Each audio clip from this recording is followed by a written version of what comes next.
ke adiknya yang masih berusia 10 tahun. Bagaimana jika kita andaikan saja tante adikku adalah memperlancar sistem reproduksi kita? Tapi Tuan, bagaimana mungkin di usianya yang begitu muda, Sri Sultan dengan perbuatan lompat bisa memimpin kerajaan kita? Bahkan untuk bicara pun dia masih belum lancar.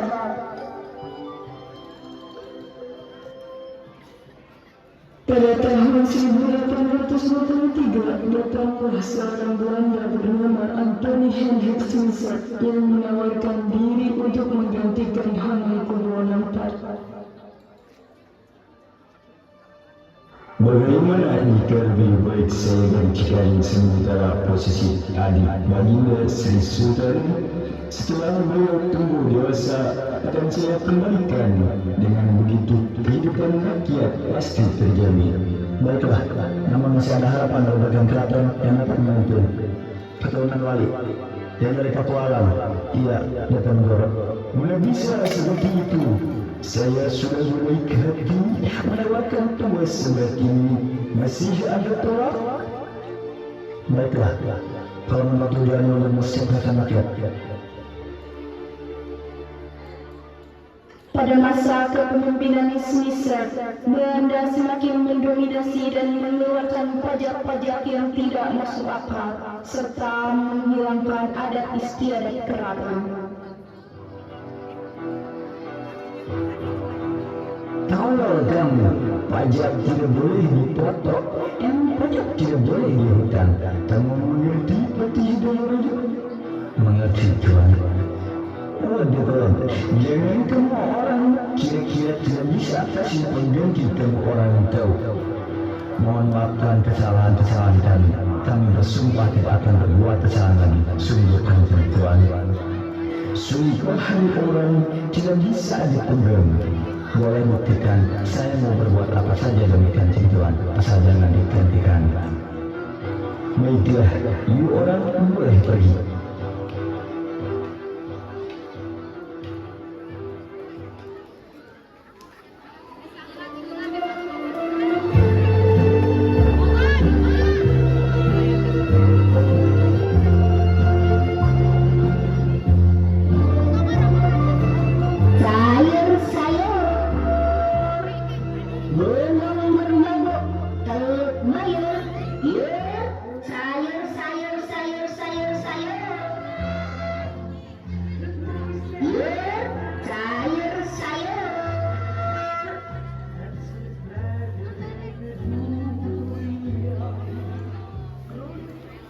Gendeng, makin hari kerja makin gak ngotak saja ya. Iya lagi, ini kan gara-gara kepemimpinan Belanda jadi kayak gini. Dulu pas pimpinan Sri Sultan masih ada saja ya. Iya sih, tapi ya mau bagaimana lagi, kita kan cuma rakyat kecil. Anwar, kenapa sih bengong terus?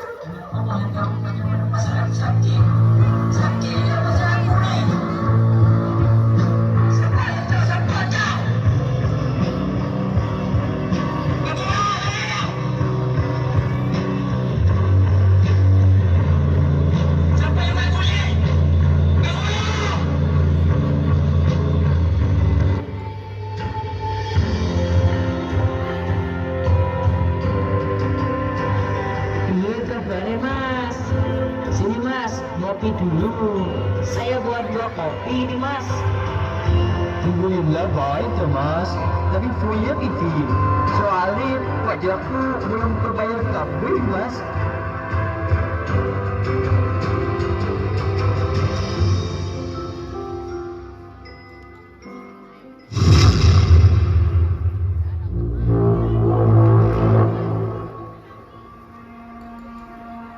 Sini kamu, bayar padamu itu. Maafkan saya Tuhan, tapi saya sudah tak punya uang Tuhan. Kamu tahu, kalau bisa bayar pajak, maka kau harus menanggung akibatnya. Pukul saja dia. Tolong.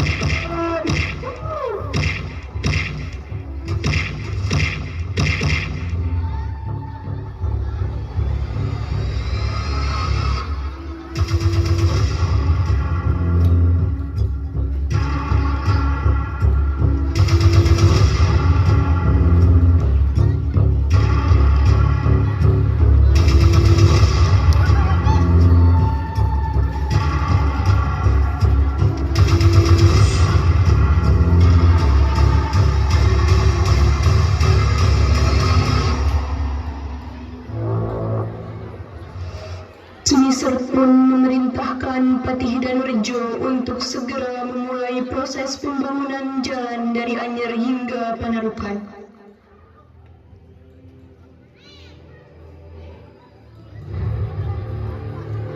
Perintahkan pada anak buah kita agar pemasangan patok segera dilaksanakan.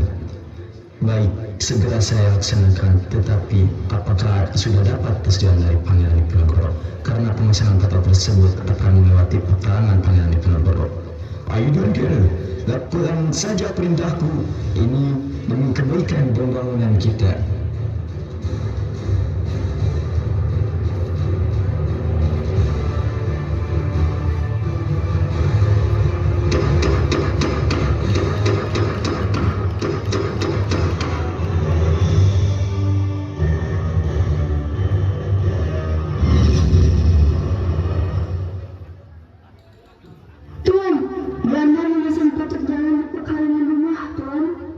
Dasar Belanda, berani dia memasang patok di atas makam luar. Perintahkan Buat untuk mencabut patok itu. Siap, Tuan.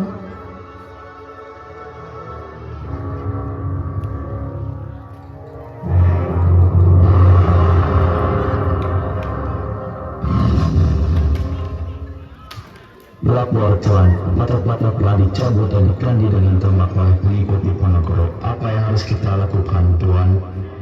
Kurang ajar kau Diponegoro. Perintahkan pasukan kita untuk menyerang Diponegoro. Baik, Tuan.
Baiklah, kita habisi dulu mereka, lalu kita akan pergi ke desa Selarang dan berlindung di sana.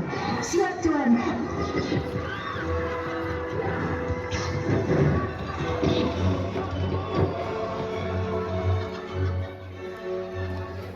Setibanya pasukan Pangeran Diponegoro di desa Selarang, pasukan Diponegoro pun membuat strategi perang untuk mengalahkan Belanda.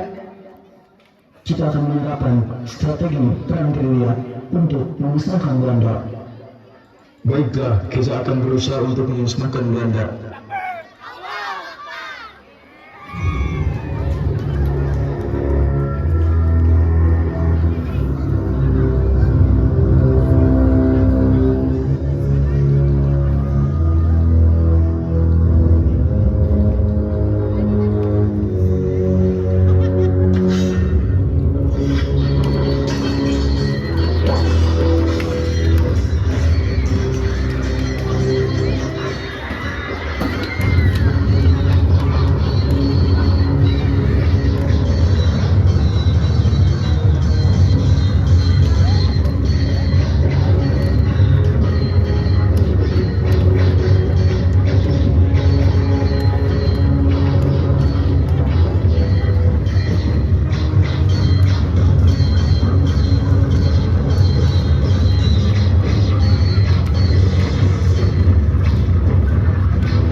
Setelah melihat banyaknya pasukan yang tewas, Jenderal The Cook pun memikirkan strategi baru untuk menangkap Diponegoro dan pengikutnya. Bagaimana kalian ini? Kenapa menghadapi Diponegoro saja tidak becus? Kalau bicara kita bisa habis dalam perang. Tapi kami sudah menjalankan siasat yang telah disusun. Beralasan kalau kubuat strategi bertais dasar.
Di saat pertengahan perang, Pangeran Diponegoro melihat para pengikutnya ditangkap pihak Belanda, sehingga Pangeran Diponegoro memutuskan untuk mundur terlebih dahulu dan memikirkan cara untuk melepaskan para pengikutnya.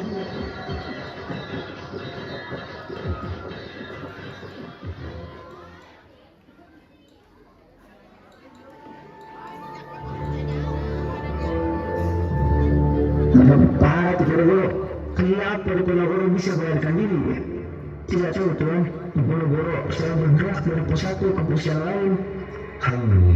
Tahu saja sayembara. Apakah sayembara itu akan segera kami sebarluaskan? Buat saja pengumuman, siapapun yang dapat menjelaskan Diponegoro dalam keadaan hidup atau mati akan mendapatkan hadiah 20.000 ringgit. Baiklah.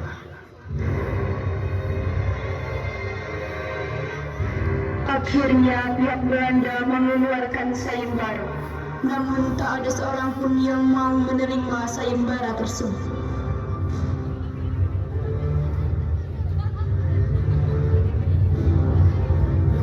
Pada akhirnya, ada salah satu pasukan yang mengetahui posisi Diponegoro di daerah Gonggong dan melaporkannya kepada Jenderal.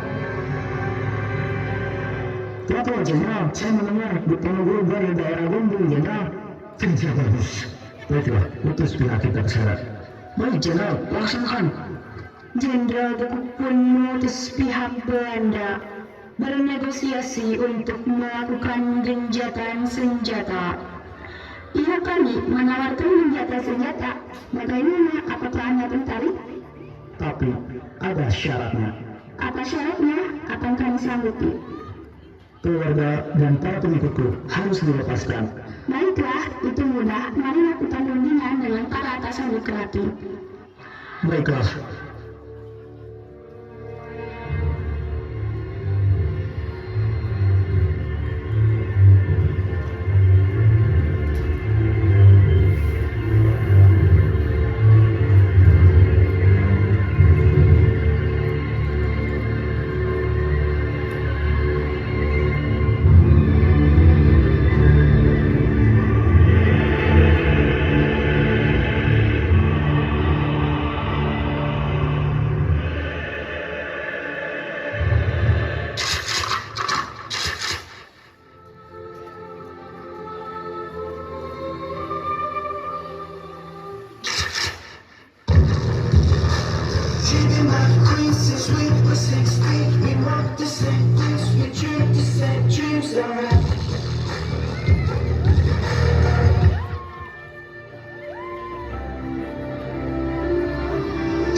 pertandingan tersebut hanyalah jebakan untuk menangkap Diponegoro dan berakhirlah perlawanan pangeran Diponegoro.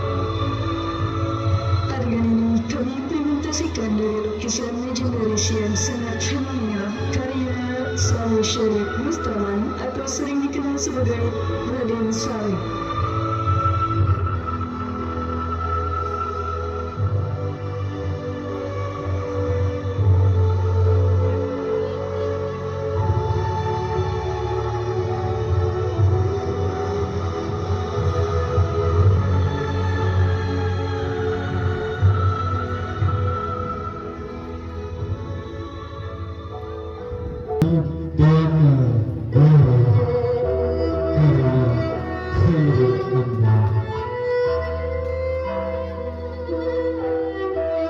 Masa pergaulan ini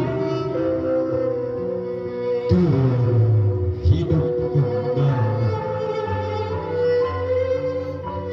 dan bara kagum menjadi api di depan sekali Tuhan menanti tak gentar lawan banyaknya 100 kali pertandingan keris di kiri berselambang semangat yang tak bisa mati.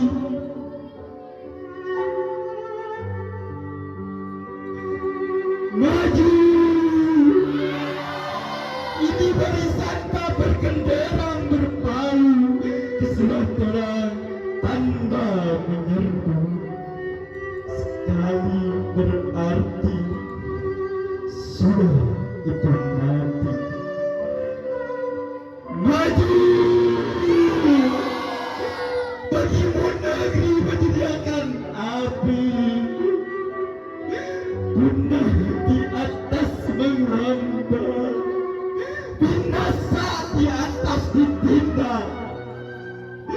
Sesungguhnya dalam ajal baru tercapai jika hidup harus merasai.